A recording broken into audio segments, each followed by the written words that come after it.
Madame, Monsieur, bonjour, bienvenue dans ce journal. Les titres.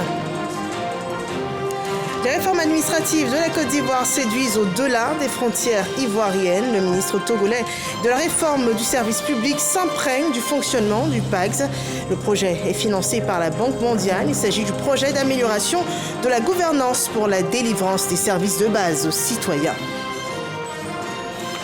Le colloque international du programme thématique des recherches sécurité alimentaire nutritionnelle ouvert à Abidjan sur la durabilité des systèmes alimentaires et la promotion des ressources alimentaires locales pour la résilience des ménages africains. Experts et professionnels de la sécurité alimentaire de 12 pays travaillent à proposer des voies pour la sécurité.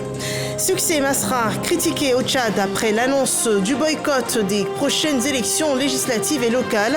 L'opposition politique dit ne pas comprendre la démarche de l'ancien Premier ministre qui aurait participé à l'élaboration et la validation du code électoral qu'il dénonce. Bienvenue à tous. Dans l'actualité en Côte d'Ivoire, la sécurité alimentaire et nutritionnelle au cœur d'une activité scientifique ici à Abidjan. L'objectif, c'est de capitaliser les résultats de recherche sur la dynamique des systèmes alimentaires en lien avec la valorisation des savoirs locaux. Le résumé de l'ouverture des travaux par Léon Pro. 3 jours pour le PTR-SAN, le programme thématique de recherche sécurité alimentaire et nutritionnelle pour marquer sa contribution à la sécurité alimentaire en Afrique et particulièrement en Côte d'Ivoire. À la clé, des propositions pour la durabilité des systèmes alimentaires et la promotion des ressources alimentaires locales, conventionnelles ou non. Vous avez par exemple les chenilles alimentaires, les insectes, vous avez quelques escargots sauvages, vous avez aussi les champignons, vous avez quelques gibiers également. Et donc c'est tout cela qu'on appelle ressources alimentaires locales non conventionnelles. La prise en compte de ces aliments dans les régimes alimentaires pourrait contribuer à atteindre efficacement et de manière efficiente la sécurité alimentaire. Comme celle-là, d'autres propositions vont sanctionner les échanges et réflexions sur 250 communications relatives aux travaux d'enseignants-chercheurs et chercheurs de 12 des 19 pays membres du CAMES, le Conseil africain et malgache de l'enseignement supérieur, sur les leviers de l'alimentation et la nutrition de qualité et en quantité. Un colloque dans la droite ligne des efforts de gouvernement selon le ministère de l'Agriculture et le Conseil économique, social, environnemental et culturel. L'Afrique de l'Ouest a été la seule région à enregistrer des améliorations significatives de la sécurité alimentaire en 2024, selon la mise à jour de mi-année du rapport mondial sur les crises alimentaires. Ces améliorations sont en grande partie dues à une meilleure production agricole. Je saisis cette occasion pour apprécier le travail remarquable effectué par le ministre d'État, Obena Kwasi Adjumani, qui a permis d'améliorer les résultats en la matière conformément à la très haute vision du président de la République, son Excellence M. Alassane Ouattara. Attendu jusqu'au 23 octobre 2024 pour découvrir à ce colloque international les acquis alimentaires et nutritionnels de la recherche scientifique, ONG et leaders de communautés. Coopération africaine à échelle réduite. Cette fois, nous parlons de coopération entre la Côte d'Ivoire et le Togo. Les progrès réalisés par notre pays dans le domaine de la modernisation de son administration et de l'innovation du service public challenge les pays voisins et le Togo s'imprégnait récemment de l'expérience et des bonnes pratiques du PAGS, le projet d'amélioration de la gouvernance pour la délivrance des services de base aux citoyens. Développement par Victorine Oyobwe. Le projet d'amélioration de la gouvernance pour la délivrance des services de base aux citoyens, PAGDS, c'est plus de 80 milliards de francs CFA investis à ce jour dans des secteurs stratégiques en Côte d'Ivoire. Le renforcement de la transparence dans la passation des marchés publics, l'amélioration de la gestion des ressources issues des services de santé, de l'éducation et des routes, la digitalisation des actes administratifs, des réformes et innovations parmi tant d'autres qui forcent l'admiration de la délégation togolaise en Côte d'Ivoire.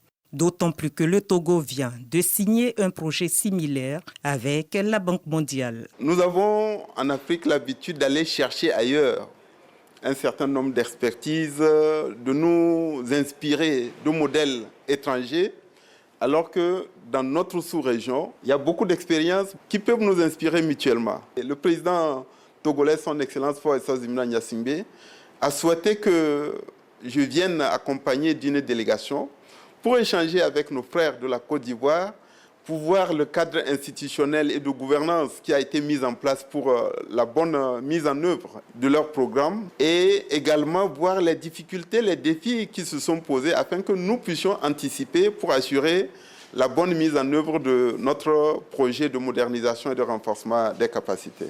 Le souhait des visiteurs togolais qu'une équipe de PAGDS se déplace le plus rapidement possible à Lomé, la capitale du Togo, en vue d'approfondir les échanges. Un partenariat sud-sud qu'ils entrevoient gagnant face aux mêmes défis liés au développement socio-économique de la Côte d'Ivoire et du Togo. Le secteur de la santé publique prépare une réforme des systèmes de gestion des hôpitaux ici en Côte d'Ivoire. Les responsables sociaux et administratifs sont mis à contribution et le ministère de la Santé n'hésite pas à mobiliser même le corps préfectoral. Ismaël Evradeo et Sephora Zegui.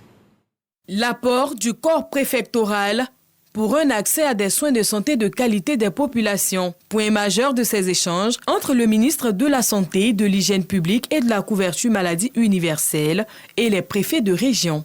Il leur est demandé de prendre une part active au processus de réforme en cours dans le secteur de la santé. Les préfets ont reçu cette mission et ils entendent, une fois de retour sur le terrain, convoquer les structures en question en vue donc de mener ces activités en relation avec toutes les représentations des populations, de manière à répondre aux attentes de cette population. Une contribution à laquelle le ministre Pierre Demba donne des orientations déclinées en plusieurs axes. Ce projet comprend donc non seulement un volet infrastructurel avec la réhabilitation des établissements et la construction de nouveaux établissements de santé, mais également au niveau du personnel.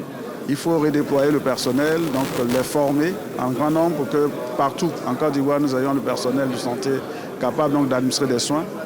Mais il y a toute la question de la gouvernance qu'il faut mettre en place pour que nos établissements soient bien gérés et gérés comme des entreprises privées orientées vers le patient. Point final de la rencontre, la remise d'une feuille de route au préfet. Il constitue désormais le comité d'organisation et de surveillance pour le bon fonctionnement des hôpitaux. Les directeurs régionaux de la santé, quant à eux, assureront le suivi. Une préoccupation sanitaire universelle à présent, le cancer du sein et la prévention du cancer du sein qui concerne tout le monde. Ce mois d'octobre, on s'engage un peu plus à sensibiliser les femmes au dépistage. Dans la pratique, cela se traduit par des sessions d'information, des séances de dépistage, la prise en charge des cas et aussi la collecte de fonds pour la recherche. C'est une campagne ciblée dans laquelle tout le monde s'investit et le groupe RTI participe également par le dépistage du cancer du sein et du col de l'utérus. Les images de la campagne de la station régionale de Boaké par William Skakou et Charles Tato. Mois d'octobre dédié à la lutte contre le cancer du sein. Les femmes de RTI Boaké et les épouses de leurs collègues ont eu droit à une séance de dépistage du cancer du sein et du col de l'utérus grâce à la direction générale de la radiodiffusion télévision ivoirienne RTI en partenariat avec le réseau des professionnels des médias, des arts et des sports de Côte d'Ivoire, REP Massi. Je tenais à dire merci à M. le directeur général par intérim, M. Jean-Massi Aladou, qui a permis que ces journées-là aient lieu. J'avais un appel à toutes les femmes de la Côte d'Ivoire à se faire dépister, parce que le cancer du sein est une réalité. L'autopalpation permet à la femme de elle-même faire son diagnostic. Dès qu'elle sent qu'il y a un nodule qui est dans un des seins, elle se rend dans le centre de santé le plus tôt possible. Parce que c'est ce nodule, s'il n'est pas découvert tôt, qui va entraîner le cancer du sein. Les participantes saluent cette action de portée sociale. C'est une très bonne initiative, mais je pense que toute femme, et même les hommes aussi, doivent se faire dépister pour cette maladie. Parce qu'elle est silencieuse, mais elle tue. Dépister tôt, le cancer du sein se guérit. C'est le thème de cette campagne de sensibilisation qui a permis à de nombreuses femmes de bénéficier d'un examen préventif. Et voilà une campagne qui prouve la prise en considération du droit à la santé. Le droit à la santé dicté par la Déclaration universelle des droits de l'homme, un instrument de protection des droits de l'homme garanti et vulgarisé ici en Côte d'Ivoire. Le CNDH, le Conseil national des droits de l'homme, l'engagement de l'Union africaine à promouvoir ses droits fondamentaux a davantage été rappelé à l'occasion de la Journée africaine des droits de l'homme. Moussa Konaté. 21 octobre 1986, date de mise en œuvre de la première charte africaine des droits de l'homme et des peuples. En 1989, les chefs d'État africains réunis à Benghazi en Libye décrètent le 21 octobre Journée africaine des droits de l'homme. C'est à cette date qu'une résolution a été prise. Et donc chaque 21 octobre, les États, les institutions nationales des droits de l'homme, les organisations de la société civile doivent organiser des activités, n'est-ce pas, pour vulgariser cet instrument important et tous les autres instruments continentaux, tous les autres instruments qui protègent les droits de l'homme en Afrique. Une commémoration pour donc appeler à la vulgarisation de cet instrument de protection des droits humains. Pour certains acteurs, l'éducation doit être au cœur de toute action de promotion des droits de l'homme. Cet instrument juridique africain des droits de l'homme et des peuples accorde une place prépondérante au droit à l'éducation et énonce en son article 17 que toute personne a droit à l'éducation et a droit à prendre part librement à la vie culturelle de la communauté. La Charte africaine des droits de l'homme et des peuples a été renforcée par d'autres textes juridiques africains qui font de la pleine jouissance du droit à l'éducation un objectif majeur. Éduquer une Afrique digne du XXIe siècle, construire des systèmes éducatifs résilients pour un apprentissage inclusif, c'est le thème de l'édition 2024 de la Journée africaine des droits de l'homme. La Journée africaine des droits de l'homme qui invite donc à éduquer en 2024 une Afrique digne du XXIe siècle. Bâtir des systèmes éducatifs résilients, c'est aussi contribuer à la dignité de l'Afrique. Et en Côte d'Ivoire, l'INPHB garde son statut d'excellence dans ce centre académique. Excellence rime avec discipline et rien n'a changé en 28 ans d'existence. Une vie estudiantine que racontent Khalil Diomandé et Ambroise Assema.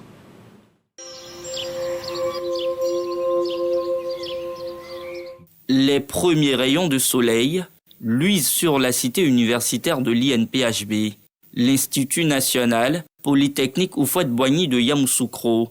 Il est 6 heures et comme à l'accoutumée, à l'intérieur des résidences, l'atmosphère est studieuse. Nous sommes dans un système de contrôle continu. Le professeur, il est libre de faire les notes quand il veut. Il faut tout le temps être en train de bosser. Il y a la concurrence qui est très rude aussi. La concurrence est très rude. Car à l'INPHB n'entre que la crème des crèmes des étudiants ivoiriens et de la sous-région.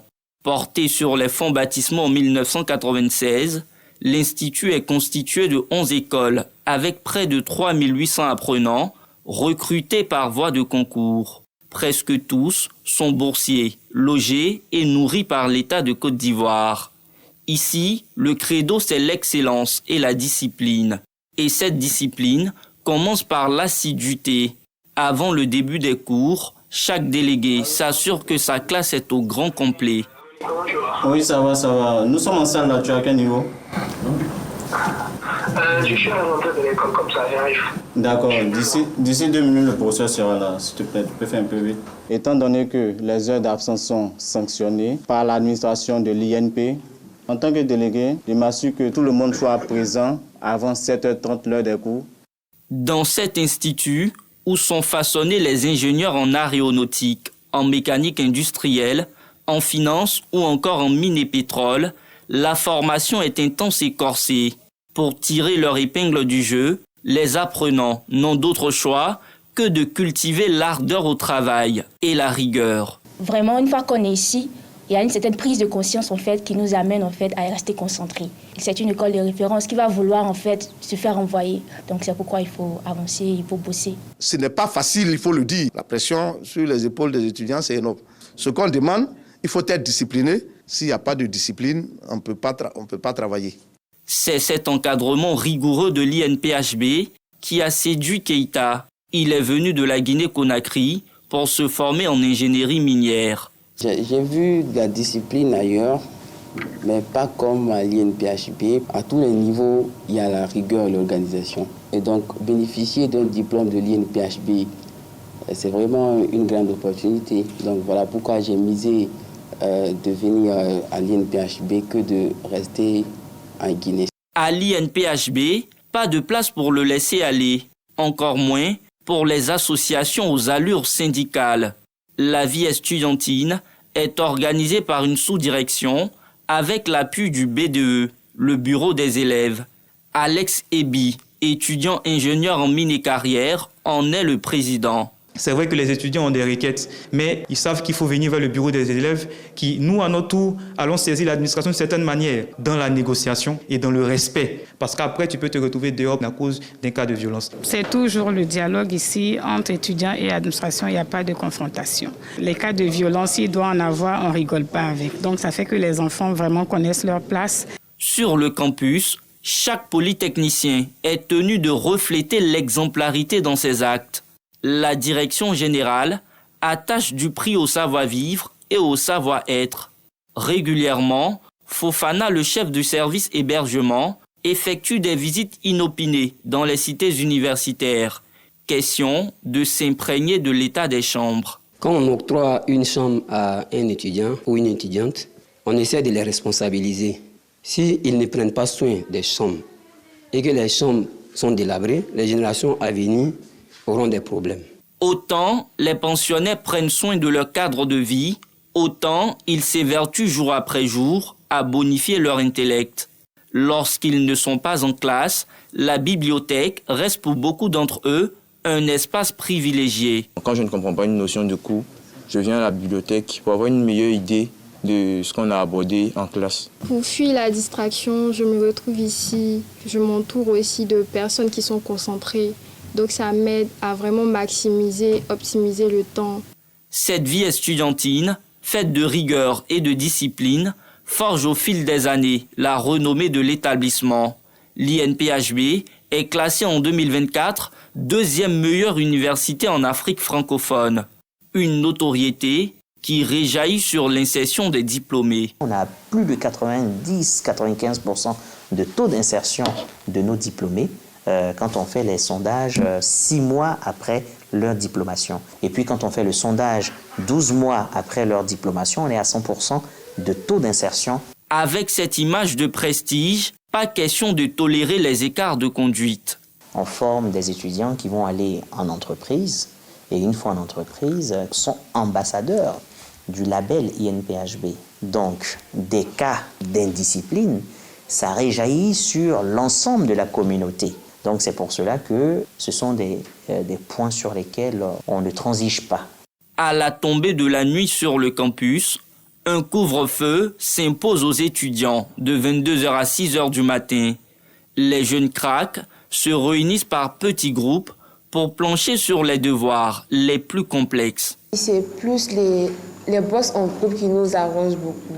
Parce que c'est un peu compliqué, c'est difficile. Si chacun reste dans son coin, on n'arrivera pas à s'en sortir. Donc c'est le système-là qui est un peu utilisé en classe préparatoire pour que chacun essaie d'évoluer au même rythme que l'autre. 31 ans après la mort du président Félix Houphouët-Boigny, l'INPHB continue d'offrir à la Côte d'Ivoire et au monde des leaders de haut rang. De cette école sont sortis de grands noms, comme l'actuel Premier ministre Robert Begré-Mambé, l'ex-ministre du pétrole Thierry Tano. Il faut aussi compter les inventions des pensionnaires de l'Institut, parmi lesquelles la création d'un drone permettant d'identifier des poissons malades dans un étang. Et voilà, un environnement studieux, rigoureux, une saine concurrence et une politique disciplinaire qui permet à l'INPHB de garder ses références depuis sa création en 1996. Si l'éducation est un droit, c'est aussi un devoir social que de favoriser la scolarisation des populations vulnérables. Cet exemple avec ce don de 4500 kits aux élèves de Kouto dans le district des Savanes. Issa Chonayeo. En cette rentrée scolaire, les élèves de 17 établissements préscolaires et primaires de Kouto, localité située au nord de la Côte d'Ivoire, ont des raisons d'être heureux. Et pour cause, ils ont reçu 4500 kits scolaires, dont offerts par une fondation en partenariat avec une société de ciment. Un geste qui vient sauver parents et élèves.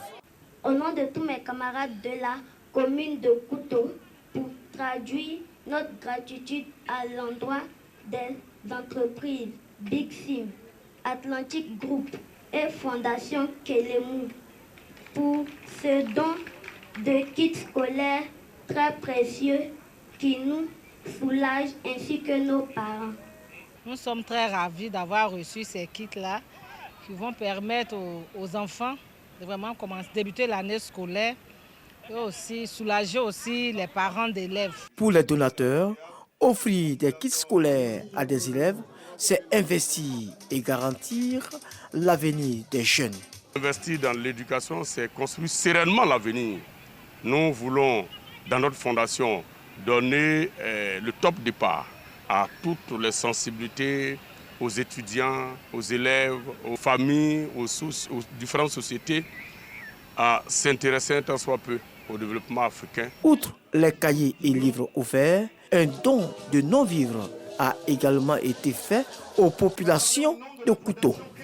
Et cette rentrée scolaire ouvre le balai des actions sociales des organisations. Dans ce reportage, il s'agit plutôt d'un don kit scolaire d'une valeur de 30 millions de francs CFA que rapportent Générosa Quadio et Walter Amadou Ouattara. Des kits scolaires, des mallettes pédagogiques d'une valeur de 30 millions de francs CFA. C'est le don fait par le Rotary Club d'Abidjan Biétri. Il est réceptionné par le groupe scolaire Biétri Koumassi. Ce geste de solidarité permettra d'améliorer considérablement les conditions d'apprentissage. Ce don s'inscrit dans le cadre des actions 2024-2025 du Rotary Club d'Abidjan Biétri dénommé La magie de Rotary pour soutenir l'éducation en Côte d'Ivoire. Je vous invite à saisir la portée profonde de ce geste pour vous approprier les valeurs de partage et de générosité qui en sont la trame pour la construction d'une nation solidaire et prospère. L'éducation constitue l'un des piliers les plus importants dans le développement de toute nation. Notre action s'inscrit donc dans la révalorisation de l'offre éducative, une des recommandations des États généraux de l'éducation nationale et de l'alphabétisation. C'est la 3e édition de l'action caritative du Rotary Club d'Abidjan Biétri. Elle bénéficiera à 5 groupes scolaires de la commune de Makori.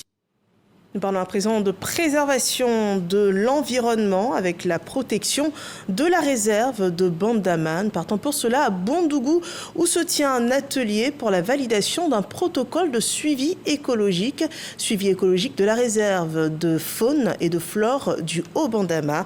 Le reportage de Kader Sogodogo. Atelier de validation du protocole de mise en œuvre du suivi écologique de la réserve de faune et de flore du Haut-Bandama. Une rencontre qui s'est ouverte à Bondougou, sous-préfecture de la région du Béré. Cet atelier réunit les responsables de l'Office ivoirien des parcs et réserves OIPR et leurs partenaires. La réunion vise à présenter et valider les choix méthodologiques pour l'inventaire et le suivi de la faune. C'est un document important qui va nous permettre d'orienter l'opération du suivi écologique à travers les méthodologies qu'elle va proposer pour le suivi des espèces qui ont été identifiées comme cibles de conservation. À partir de ce document, nous allons désormais être orientés dans la gestion à partir des résultats de collecte des données qui seront faits par ce suivi écologique. La réserve de faune et de flore du Haut-Bandama est créée depuis 1973 et s'étend sur une superficie de 120 000 hectares avec plusieurs espèces végétales et animales. Le projet pour sa préservation est à l'initiative du gouvernement ivoirien avec l'appui financier du Fonds pour l'environnement mondial à travers le programme des Nations Unies pour l'environnement. Des secteurs forts et influents dépendent de la qualité de ceux qui la composent. Nous parlons de culture et de cinéma. Des acteurs ont reçu récemment des attestations de fin de formation. Olivier Kra et Jean-Marc Djadjichi nous en disent plus. Ils sont formés aux outils du cinéma. Au nombre de 26, ces auditeurs reçoivent leur attestation de fin de formation. Ils sont formés sur le personnage et le scénario. Nous sommes à la clôture de la 3e session de formation pratique des acteurs du cinéma. Cette présence massive dénote de votre intérêt pour le cinéma. Bravo à vous de continuer de travailler pour demeurer toujours parmi les meilleurs. Car si le succès de ce pays repose sur l'agriculture, son émergence passera certainement par le cinéma. Ce sont ces jeunes gens-là que nous laissons, ce sont ces jeunes dames-là que nous laissons, ce sont ces personnes-là qui vont continuer le travail, qui vont tisser le fil au bout de la corde que nous aurons laissé pour pouvoir donc arrimer le cinéma ivoirien à des sommets beaucoup plus grands. Nous pensons qu'il faut créer des centres de formation, des académies de formation d'acteurs pour que nous ayons, tel que notre devancier Sidiki Bakaba l'avait compris et l'avait initié en créant l'Axor Studio, qu'on ait des acteurs qui reviennent chaque année à des festivals internationaux avec des prix. Nous avons des projets tels que réussir à nous obtenir des stages à l'international pour que nous puissions revenir avec de meilleures compétences pour améliorer toujours la qualité de jeu de nos acteurs dans le cinéma ivoirien. Cette remise de diplôme de fin de formation pour le cinéma s'inscrit dans le cadre du développement du 7e art enclenché par le ministère de la Culture et de la Francophonie. Et si vous n'êtes pas très cinéma, le sport reste toujours une alternative pour le divertissement. Je vous propose à présent ce résumé de la finale du tournoi de cohésion sociale à Doropo par Hermaniamia. Finale du tournoi de la cohésion sociale à Dogbe, une localité située à une dizaine de kilomètres de Doropo. Cette finale, placée sous la présidence de Nialé Kaba, ministre de l'économie, du plan et du développement, clôture un mois de compétition sportive organisée dans le but de promouvoir l'entraide et le vivre ensemble entre les populations locales. La présidente de cette cérémonie m'a chargé de lancer à l'égard de la jeunesse. Le ministre, Mme Kaba Nialé, vous demande de cultiver toujours la cohésion, la paix, l'entente et surtout le fair play qui a régné tout au long de ce tournoi. À l'issue de cette rencontre, c'est l'équipe de Kabiel qui est sortie victorieuse de cette finale, battant celle de Tobroura sur un score de 2-0. Cette victoire, bien que méritée, n'était qu'un aspect secondaire du tournoi de la cohésion sociale. L'objectif principal étant de mettre en exergue le rôle unificateur du football et son potentiel pour consolider la paix et la cohésion sociale dans la région. Le football est un facteur de cohésion, un facteur de rassemblement et nous voulons encourager ce genre d'activité, non seulement pour que nos jeunes gens soient en bonne santé, mais aussi chercher à raffermir les liens entre les communautés, entre les peuples qui vivent sur le territoire de Doropo. Ce tournoi a permis à de nombreux jeunes de s'exprimer à travers le sport tout en véhiculant des valeurs essentielles telles que la fraternité et le respect. Nous partons hors de nos frontières en France où la montée des actes criminels à Marseille inquiète les acteurs de la sécurité. Ce qui préoccupe le plus, c'est l'âge, le jeune âge des criminels. Récemment, il a été notifié qu'un chauffeur de VTC a été assassiné par un tueur à gages de 14 ans, un adolescent de 15 ans, poignardé puis brûlé vif. Une situation préoccupante qu'expose Alexis Ouedraogo. Un adolescent de 15 ans, poignardé puis brûlé vif. Un chauffeur de VTC, père de famille de 36 ans, tué d'une balle dans la tête par un jeune de 14 ans. À Marseille, deuxième ville de France, la police déplore l'ultra-rajeunissement des auteurs de crimes. On est dans un film d'horreur. Alors des films d'horreur à Marseille, on a l'habitude, il faut se dire les choses. Ça fait longtemps qu'on a vu des films d'horreur. Mais des films d'horreur à ce niveau-là, avec une telle jeunesse, très honnêtement, moi, de mémoire de policier marseillais, 23 ans de service ici, j'avais jamais vu. C'est complètement nouveau. Je parle d'une époque, peut-être que vous n'avez pas connue, mais l'époque de Zampa et Francis le Belge, il y a 40 ou 50 ans, vous n'avez jamais tué à gage qu'avait 14 ans. Pour le directeur de l'association Adapt 13, les réseaux sociaux et les jeux vidéo alimentent la violence de ces jeunes. Quand on voit des gamins qui passent plusieurs heures par jour devant des jeux hyper violents, on peut se poser des questions. S'ils finissent ensuite par un film encore plus violent, bon voilà. Les contextes familiaux difficiles aussi sont le point commun de ces jeunes gens, selon le président de cette association. C'est les mêmes profils à chaque fois.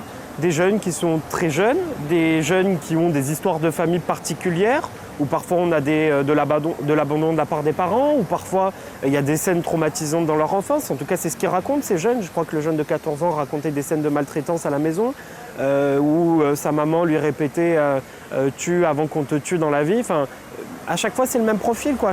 Les victimes de narcotrafic ne cessent de rajeunir. 49 personnes sont mortes en 2023, dont 7 mineurs. L'actualité internationale sur notre continent, nous partons au Tchad où l'un des principaux partis de l'opposition, les transformateurs de Succès Masra, annonce le boycott prochain des élections législatives qui auront lieu dans le pays le 29 décembre prochain, même s'il s'aligne sur les décisions d'une quinzaine de partis de l'opposition qui dénoncent les conditions d'organisation de ces élections. L'ex-premier ministre Succès Masra est incompris des autres opposants politiques qui rappellent sa participation à l'élaboration et la validation du code électoral qu'ils dénoncent tous. Et c'est ici qu'on s'arrête pour ce journal. Merci de nous avoir suivis. À 20h, un nouveau journal sur RTI1. Je vous souhaite un excellent après-midi.